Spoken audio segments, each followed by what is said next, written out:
दोस्तों आज हमारा टॉपिक है बहुत ही अलग। आज हम बात करने वाले हैं एक ऐसे टॉपिक पे जिसकी चर्चा बार बार आज हमारे इर्द गिर्द हो रही है। वो टॉपिक है आखिर वैक्सीन बनने में इतना वक्त क्यों लगता है। हर कोई कह रहा है कि वैक्सीन बनने में 2 साल लगेंगे, 3 साल लगेंगे, लेकिन Indian news channel, Indian newspaper बार बार कह रहे हैं कि वैक्सीन अगस्त में आएगा, जुलाई में आएगा, सितंबर में आएगा। सही में दोस्तों ये जरूर आएगा क्या आपको लगता है? आज हम इस क्वेश्चन का आंसर जान लेंगे। इस क्वेश्चन का आंसर जानने के लिए दोस्तों हमें पहले समझना पड़ेगा कि वैक्सीन तैयार कैसे होती है। एग्जैक्टली वैक्सीन का मतलब क्या होता है। अगर एक बार ये बात आपके समझ में आ गए तो आप भी सोचने लगोगे कि सही में वैक्सीन 2 3 4 महीने में या फिर 1 साल में या फिर 2 साल में आएगी। आज हम सब कुछ इसका आंसर ले लेंगे। तो शुरुआत करते हैं वैक्सीन के बारे में कि ये बनते कैसे हैं। उसके पहले मैं आपके साथ ये 2 फोटो शेयर करना चाहता हूं। आज सुबह ही मुझे 2 फोटो मेरे दोस्तों ने भेजे कि देखो इंडिया का वैक्सीन 15 अगस्त के बाद या 15 अगस्त के दौरान आज आने वाला है। दूसरा लोक सत्ता पेपर का न्यूज कह रहा है कि इंडिया में सेकंड वैक्सीन भी तैयार हो चुकी है। भाई पहले वैक्सीन का क्या हुआ? अगर सेकंड है तो पहले कहाँ गई? कोई भी एक क्वेश्चन आसानी से पूछ सकता है। ये ये एक्चुअली हो क्या रहा है। ये वीडियो मैं बना रहा हूं वो लोगों के लिए कि बेसिकली न्यूज चैनल आजकल या मीडिया आजकल टीआरपी बढ़ाने के लिए ये न्यूज जस्ट फैला रहा है, लेकिन हमें सच्चाई जानने की बहुत जरूरत है। एक्चुअली वैक्सीन होते क्या है, वैक्सीन बनने में टाइम कितना लगता है, और कुछ कुछ लोग बोल रहे हैं कि वैक्सीन सही में बनने के लिए 4 या 5 साल लग सकते हैं। तो फ्रेंड्स सच्चाई है क्या? एग्जैक्टली वैक्सीन बनेगी कब, या फिर बनने में इतना वक्त क्यों लगता है? तो यही क्वेश्चन आज हम एक्चुअली देखने वाले हैं, और इसका answer at the end of the video आप लोगों के समझ में आएगा। शुरुआत करते हैं।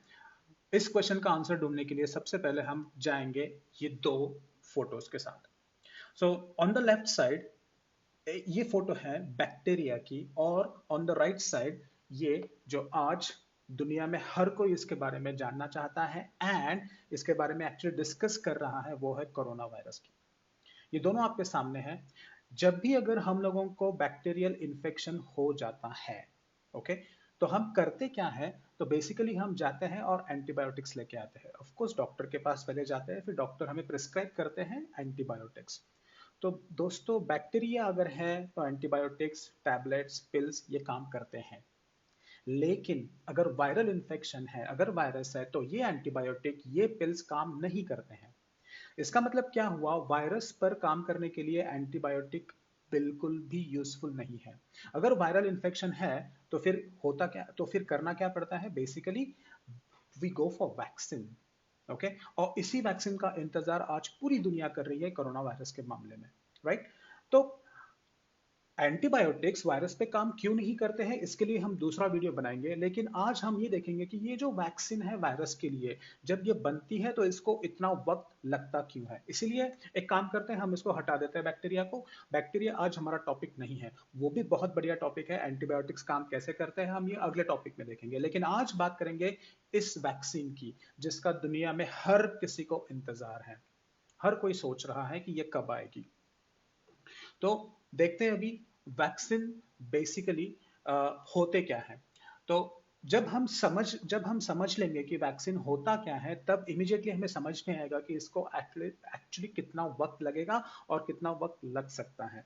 तो लेट्स टेक वन एग्जांपल। एक एग्जांपल के तौर पर हम वैक्सीन जो बच्चों को आमतौर पर दिया जाता है, वो वैक्सीन का एग्जांपल लेते हैं समझने के लिए, वो है पोलियो वैक्सीन। दोस्तों जब भी बच्चा होता है तो डॉक्टर उसको प्रिस्क्राइब करता है, और आजकल तो पोलियो वैक्सीन हर कोई लेता है। मेनी टाइम्स बड़े बड़े लोग भी लेते हैं। सबसे अच्छी बात मैं आपके साथ शेयर करना चाहता हूं कि अगर आप पाकिस्तान के करतारपुर में अगर जाते हो बीइंग एन इंडियन, तो एंट्री पे ही आपको पोलियो वैक्सीन दिया जाता है। इवन दो आप बच्चे नहीं हो फिर भी आपको दिया जाता है, क्योंकि पोलियो वायरस अभी तक पाकिस्तान से हटा नहीं है। इंडिया से 2014 या 15 में हट गया था, लेकिन पाकिस्तान से अभी तक हटा नहीं है। इसका मतलब क्या हुआ कि ये जो वैक्सीन है हर कोई आराम से, बिना सोचे बिना देखे आराम से ले लेता है, राइट? ऐसा वैक्सीन कोरोना का बनेगा क्या? तो उस क्वेश्चन के लिए हम जाने वाले हैं, लेकिन पहले देखिए पोलियो का वैक्सीन कैसे तैयार किया गया था। इसी तरह कोरोना का भी होने वाला है, लेकिन पहले समझ लीजिए वैक्सीन पोलियो का कैसे किया गया था। मैं आपके साथ शेयर कर रहा हूं ये पोलियो वायरस की फोटोग्राफ। पोलियो वायरस देखने में ऐसा लगता है। अब देखिए, ये जो फोटो में आप देख रहे हो, ये जो बच्चों को वैक्सीन दिया जा रहा है, सपोज कीजिए कि ये वैक्सीन पोलियो वैक्सीन दिया जा रहा है। तो फ्रेंड्स, ये जो पोलियो वैक्सीन होता है, एक्चुअली ये बनता कैसे है, तो आप अभी जब मैं आपको दिखाऊंगा तो maybe you will be surprised, आप शायद चौंक जाओगे, लेकिन this is the biological fact. देखिए, पोलियो वैक्सीन में there is a weaken form of polio virus. Okay, इसका मतलब मैं आपको हिंदी में समझा देता हूं, मैंने आपके लिए हिंदी में भी यहां लिखा है। देखिए, पोलियो वैक्सीन में पोलियो वायरस ही जो कमजोर होता है उसका इस्तेमाल किया जाता है। अभी आपके बात समझ में आ रही है? वैक्सीन का बेसिकली मतलब क्या होता है, वही वायरस, और वही वायरस एक्चुअली कमजोर उसको किया जाता है। कमजोर यानी क्या, कि उसको एक्चुअली बॉडी के अंदर जाने के बाद वो कोई डिसीज कॉज ना कर सके, तो कमजोर वायरस दिया जाता है। ओके, तो ये होता है। मैं इसके लिए आपको इसको स्क्वायर भी कर देता हूं। देखिए, ये सेंटेंस बहुत जरूरी है। कोई भी अगर वैक्सीन तैयार हो रहा है तो बेसिकली वही वायरस दिया जाता है, लेकिन वो वायरस में काम किया जाता है, उसका जो डेंजरस पार्ट होता है जीन्स में, उसको निकाला जाता है। ओके, और जब ये ऐसा वैक्सीन किसी बच्चे को, किसी इंसान को दिया जाएगा, तो हमारे बॉडी में होता क्या है, हमारे या किसी बच्चे के बॉडी में, तो बेसिकली एंटीबॉडीज तैयार हो जाते हैं। और ये एंटीबॉडीज अगर बाद में कभी पोलियो, अगर ये पोलियो वायरस अगर आ गया, तो ये एंटीबॉडीज इस पोलियो वायरस को एक्चुअली खत्म कर सकते हैं। ये एग्जैक्टली कैसे खत्म करते हैं, व्हाइट ब्लड सेल्स के साथ, ये हम किसी और वीडियो में देखेंगे। लेकिन आज के लिए इतना समझिएगा कि एंटीबॉडीज तैयार हो जाते हैं, और हमारे मेमोरी स्टिक जैसे ये एंटीबॉडीज का भी मेमोरी होता है। एक बार अगर वैक्सीन दिया गया, तो आगे जाके जब भी पोलियो वायरस आएगा, तो एंटीबॉडीज उसके एक बार तैयार हो चुके हैं, और वो एंटीबॉडीज एक्चुअली ये पोलियो वायरस को जो नया आएगा उसको भी आराम से किल कर सकते हैं या मार डाल सकते हैं। ये ऐसा वैक्सीनेशन होता है। अभी जाते हैं, अगर आपको ये समझ में आया हो कि पोलियो वैक्सीन ऐसा बनता है या ऐसा बनाया गया था, तो अभी ये सब हम कंपेयर करेंगे हमारे कोरोना के साथ। ओके, तो अभी कोरोना के पास जाते हैं हम, एंड पोलियो वायरस का ये जो हमने जो मैकेनिज्म देखा था, ये ऐसे हो जाता है, राइट। अब देखते हैं, कोई भी अगर वैक्सीन तैयार होता है तो दोस्तों उसके 4 फेजेस होते हैं। Phase 1, phase 2, phase 3, phase 4। इसमें एक और फेज भी है, मैंने उसको लिया नहीं है, क्योंकि कोरोना वायरस अगर हमें वैक्सीन तैयार करनी है, तो साइंटिस्ट ने अभी एक्चुअली ये जो फर्स्ट फेज होता है उसको निकाल दिया है, उसको स्किप किया है। वो फेज रहता है, ये जो वैक्सीन बनते हैं ये पहले एनिमल्स पे बनाए जाते हैं।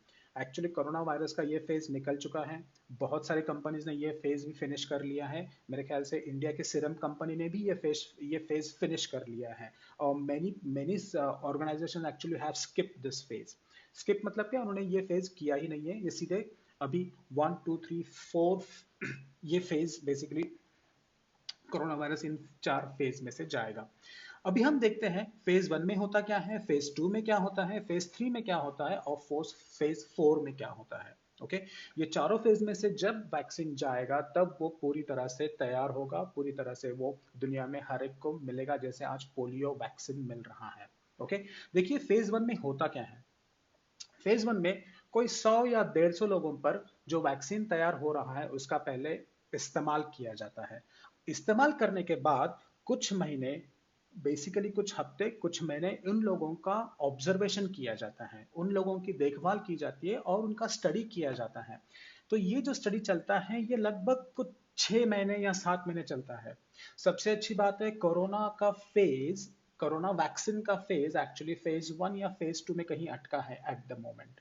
ओके, तो ये फेज 1 में 100 या 150 लोगों पर वो वैक्सीन दिया जाता है, वो लोगों को निगरानी में रखा जाता है, और फिर उनका ऑब्जर्वेशन कंटिन्यूसली किया जाता है कि सही में वैक्सीन काम कर रहा है कि नहीं।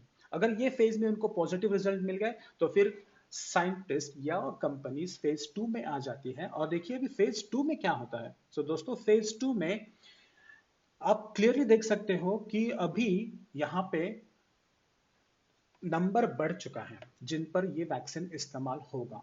ओके, तो नंबर अगर बढ़ चुका है तो सेम स्टेज होती है, फिर वैक्सीन इन सारे लोगों को दिया जाता है। लगभग 1000 या 1500 के बीच में यहाँ पे लोग होते हैं। जिनको ये वैक्सीन दिया जाता है। तो इनका भी स्टडी आफ्टर वैक्सीनेशन किया जाता है, और दोस्तों इस पर्टिकुलर फेज को 1 साल या 1.5 साल भी लग सकता है, क्योंकि हमें देखना पड़ता है कि वैक्सीन सही में काम कर रहा है कि नहीं, वहां पे कोई साइड इफेक्ट्स है कि नहीं, कोई किसी को कोई तकलीफ हो रही है कि नहीं, ये सब चीजें देखनी पड़ती है। आप देखने के बाद फिर हमारे वैक्सीन में कुछ चेंजेस किए जाते हैं। तो देखिए कितना लंबा प्रोसेस है। और मैंने कहा था कोरोना का वैक्सीन फेज 1 फेज 2 में कहीं अटका एक्चुअली है।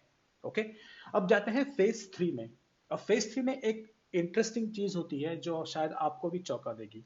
देखिए यहाँ पे क्या हो रहा है, यहाँ पे लोगों की संख्या तो बढ़ चुकी है, no doubt. At the same time यहाँ पे कुछ कुछ लोग मैंने रेड कलर में दिखाए हैं।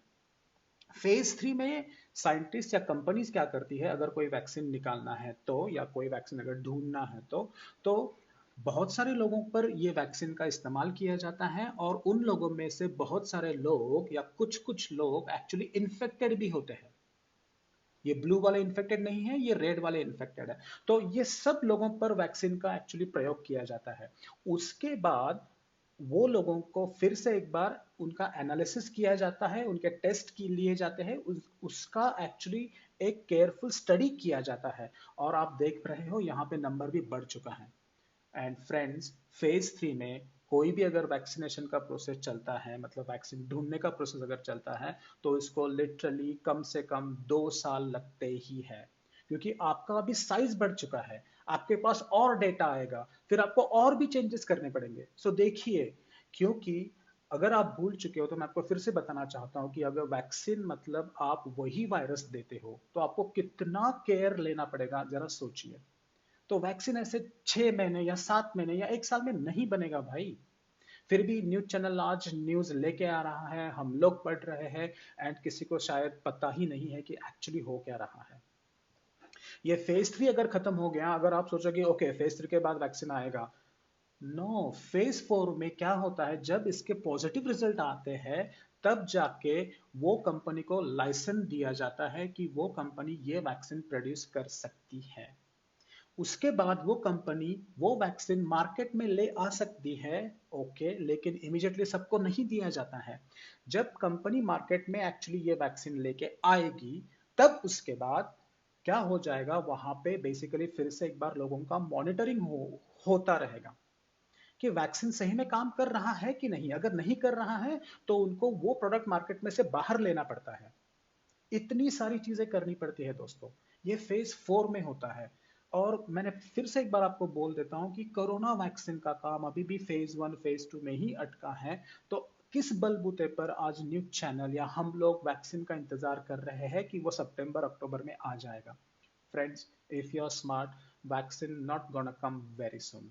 ओके, क्योंकि 1 2 3 4 फेज में से जाना is not a very very easy thing. Okay, बहुत सारे लोग ये भी कह रहे हैं, अभी थोड़ा सा आगे जाते हैं, कि इतने सारे फेजेस है, साइंस इतना आगे जा चुका है, तो फिर फायदा क्या है। साइंस अगर आगे जा चुका है तो with the help of modern technology हम कुछ फेज स्किप नहीं कर सकते क्या। मतलब लोग ये कह रहे हैं कि हम फेज 2 फेज 3 फेज स्किप, यानी कि इनको बाईपास करके, इनको छोड़ के हम सीधे फेज 4 में नहीं जा सकते क्या कोरोना वैक्सीन निकालने के लिए। क्योंकि भाई कोरोना की कंडीशन दिन ब दिन बहुत बदतर होती जा रही है, not only in India, America, India, Brazil, और जहां मैं रहता हूं कजाकिस्तान में, वहां भी अभी हालात बहुत बुरे हो रहे हैं। तो हम जल्द से जल्द नहीं कर सकते क्या, हम कुछ स्टेप निकाल नहीं सकते क्या। फ्रेंड्स, हम निकाल सकते हैं, नो डाउट। मैं आपके साथ एक एग्जांपल शेयर करना चाहता हूं। वैक्सीन का अगर आप लोगों ने जल्दबाजी दिखा दी तो क्या क्या गलत उसके परिणाम हो सकते हैं, एक बार देख लीजिए। 2016 में दोस्तों एक कंपनी थी फिलीपींस में, जो फ्रेंच कंपनी थी नहीं, वो अभी भी है, उसका नाम है सैनोफी।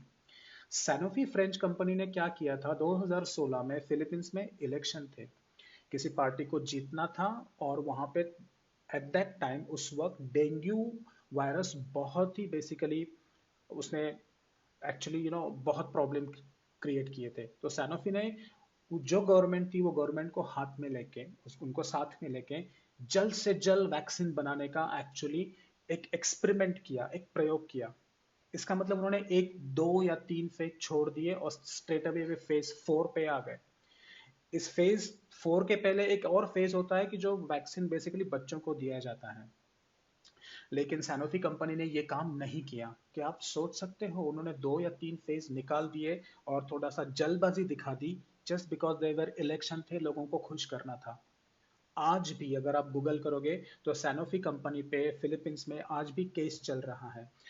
क्यों? क्योंकि जब उन्होंने वैक्सीन दिया जिसका टेस्टिंग पूरी तरह से नहीं हुआ था, यू वॉन्ट बिलीव, आप यकीन नहीं करोगे, लेकिन ऑफिशियली 35 बच्चों का डेथ हो चुका था क्योंकि वैक्सीन स्ट्रेट अवे दिया गया था कुछ फेजेस स्किप करके। ये नंबर ऑफिशियल है। अगर आप और पढ़ोगे गूगल पे तो अनऑफिशियली ऑलमोस्ट 600 बच्चे मर गए थे फिलीपींस में क्योंकि वैक्सीन की जल्दबाजी की गई थी जस्ट इलेक्शन जीतने के लिए। तो सोचिए एक बार, क्या आप ऐसी वैक्सीन लोगे जो इन सारे फेजेस में से निकल के आ नहीं रही हैं, और जस्ट बिकॉज हमें जल्दी चाहिए इसलिए आप कुछ गलत कैसे ले सकते हो? इस बारे में एक बार सही में सोचिए दोस्तों। This is actually not scientific. जो कोई कह रहा है कि there is a race, vaccine बनाने के लिए रेस नहीं चाहिए। वैक्सीन बनाने के लिए सही में टाइम चाहिए क्योंकि vaccine is not a very easy thing. ये कोई आसान या कोई मेडिकल में जाके पिल लेने वाली चीज नहीं है दोस्तों। वैक्सीन बनाने के लिए बहुत बहुत लोगों का कोऑर्डिनेशन जरूरी होता है, बहुत लोगों का टीम वर्क लगता है, एंड बहुत सारी स्टडीज और बहुत सारा पेशेंस मायने रखता है। अगर आपको ऐसे एक्सीडेंट रोकने हैं तो we have to be really careful, हमें बहुत रिस्पॉन्सिबल बनना पड़ेगा। ये एग्जाम्पल है, आप इसका गूगल पे सर्च कर सकते हो। अब आते हैं कोरोना के बारे में। कोरोना का फेज 1 कंप्लीट हो चुका है, थैंक्स टू चाइना। शायद आप लोग बोलेंगे कि मैं चाइना को थैंक्स क्यों कर रहा हूँ, क्योंकि जब भी कोई नया वायरस या नया बैक्टीरिया का बेसिकली खोज होता है तो आपको उसका पूरा जेनेटिक इंफॉर्मेशन, मतलब डीएनए का बेसिकली सीक्वेंसिंग आपको पब्लिश करना पड़ता है। चाइना ने वो इमीडिएटली दिसंबर में ही किया था। इसीलिए आज इसकी वजह से ही आज पीसीआर टेस्टिंग, जिसके बारे में हम एक और वीडियो में देखने वाले हैं, आज पीसीआर टेस्टिंग कोरोना वायरस के लिए पूरे दुनिया में एक्चुअली चल रहा है। तो फेज 1 एक्चुअली हो चुका है। एनिमल टेस्टिंग कुछ कुछ कंपनी ने स्किप किया है, अब सीधे वो लोगों पर इसका प्रयोग कर रहे हैं, लेकिन इसको टाइम लगेगा। अब कोरोना के बारे में एक और प्रॉब्लम हो रही है। कोरोना का जो वैक्सीन तैयार हो रहा है इसमें लगभग 50 से ज्यादा कंपनियां एक्चुअली लीडिंग में है। लीडिंग में मतलब वो आगे है कि वो बोल रहे हैं कि very soon we will make a vaccine, हम लोग वैक्सीन बनाएंगे। तो सबसे मैं आपके साथ शेयर करना चाहता हूं कि 2 कंपनीज, अमेरिकन कंपनी जो लीडिंग में चल रही है आज, एक है मॉडर्ना और दूसरी है कैंसिनो बायो। ये दोनों कंपनियां क्लेम कर रही है कि जल्द से जल्द वैक्सीन वो बनाएंगी। हमारा इंडिया का आईसीएमआर भी यही कह रहा है कि हम भी बना सकते हैं। आईसीएमआर के बारे में मैं कमेंट नहीं कर सकता हूं क्योंकि इनके डेटा अभी तक पब्लिश नहीं हुआ है, लेकिन मॉडर्ना और कैंसिनो बायो, ये दोनों कंपनियां बार बार बोल रही है कि हमारा वैक्सीन आएगा और हम वैक्सीन करेंगे जिसका टाइप होगा mRNA vaccine. Now what is mRNA, ये हम किसी और वीडियो में देखेंगे, लेकिन आज इतना समझ लीजिए कि mRNA वैक्सीन जो ये दोनों कंपनियां लीडिंग में है, जो आगे चल रही है, वो mRNA वैक्सीन बनाने वाली है। अब ये mRNA वैक्सीन पहली बार दुनिया में बन रहा है और उसको अप्रूवल जल्दी मिलेगा कि नहीं ये किसी को नहीं पता, क्योंकि एमआरएनए वैक्सीन थोड़ा सा जल्दी हो सकता है। इसलिए मॉडर्ना और कैंसिनो बायो ने बोला कि हम ये वैक्सीन करेंगे, लेकिन इसका रिजल्ट कैसा आएगा किसी को पता नहीं है। That's the biggest problem. ICMR के बारे में मैं अभी कमेंट नहीं कर सकता हूं क्योंकि उन्होंने अभी तक पब्लिश किया नहीं कि वो ट्रेडिशनल वैक्सीन बनाएंगे या फिर एमआरएनए वैक्सीन बनाएंगे। इन दोनों में फर्क क्या होता है ये हम किसी और वीडियो में देखेंगे। लेकिन पहले जानिए हमारा ये जो कोरोना है इसके साथ क्या क्या प्रॉब्लम है। पहले तो ये एमआरएनए वैक्सीनेशन के लिए कंपनियां काम कर रही हैं। दूसरा प्रॉब्लम है दोस्तों, ये जो वैक्सीन बन रहा है ये वैक्सीन बन रहा है पैंडेमिक के दौरान। जो पोलियो का वैक्सीन बना था that time there was no pandemic, तब कोई महामारी नहीं चल रही थी। There was a very good time, हम लोगों के पास पूरा वक्त था काम करने के लिए। आज आपको पता है लॉजिस्टिक बंद है, बहुत सारे कंट्रीज में प्रॉब्लम्स चल रही हैं, कहां से इतना बड़ा मैन पावर आएगा और इमीडिएटली वैक्सीन बनेगा। इसलिए कोरोना का प्रॉब्लम है कि ये महामारी में एक्चुअली आ चुका है और ऐसे माहौल में वैक्सीन बनना is not a very easy thing. जरा जस्ट सोचिए इस बारे में आप, ओके। और तीसरा बड़ा प्रॉब्लम है, आपने देखा होगा लाइसेंस जब अप्रूव होता है किसी नए वैक्सीन को, तब देर आर मेनी कंट्रीज, उसमें बहुत सारे कंट्रीज एक्चुअली साथ में आके कोऑर्डिनेशन से हाथ मिला के काम करते हैं। लेकिन आज की अगर आप कंडीशन देखोगे तो दोस्तों आपको भी पता है चल क्या रहा है। चाइना, इंडिया, लद्दाख में क्या हो रहा है सबको पता है। अमेरिका का स्टैंड सबको पता है। दूसरी बात, अमेरिका बेसिकली वहां पे कोरोना ने जो वहां पे जो प्रॉब्लम्स क्रिएट किए हैं, इस सब चीजों को देख के करंट ग्लोबल सिचुएशन, मतलब आज की दुनिया की जो कंडीशन है, आपको लगता है कोऑर्डिनेशन इतना आसानी से हो जाएगा? बहुत सारे प्रॉब्लम होने वाले हैं दोस्तों। ये वीडियो बनाने का मेरा ऑब्जेक्टिव ये नहीं है कि मैं आपको डरा रहा हूँ, मैं आपको समझा रहा हूँ और आपको सच्चाई बता रहा हूँ कि ये सब चीजें हैं। इन चीजों में से वैक्सीन अगस्त या सितंबर में नहीं आ सकती। अगर नहीं आ सकती तो फिर क्या? तो इन द एंड मैं इतना ही कहूंगा दोस्तों कि आपको करना क्या है। एट द मोमेंट अगस्त सितंबर में वैक्सीन सही मायने में कोई नहीं आएगा। अपना टीआरपी बढ़ाने के लिए मीडिया, न्यूज़ चैनल, न्यूज़पेपर ये सब न्यूज़ दे रहे हैं। आपको एक ही चीज करनी है जो हमारे देश के पंतप्रधान मोदी जी बार बार बार कह रहे हैं कि प्लीज देखिए वो क्या कह रहे हैं, स्टे होम। अगर आप घर पे रहोगे, अगर आप घर पे सही मायने में रहोगे तो आप सुरक्षित रहोगे। एंड फ्रेंड्स, जान है तो जहान है। तो मैं भी यही कह रहा हूँ कि आप सबको घर में ही रहना पड़ेगा। उसके अलावा एट द मोमेंट आज की तारीख में कोई और सॉल्यूशन नहीं है। I hope you understood. Thank you very much. Thank you very much for watching this video. अगर ये वीडियो आपको पसंद आया हो तो जाने से पहले प्लीज़ मेरे चैनल को सब्सक्राइब कीजिए और औरों के साथ शेयर कीजिए।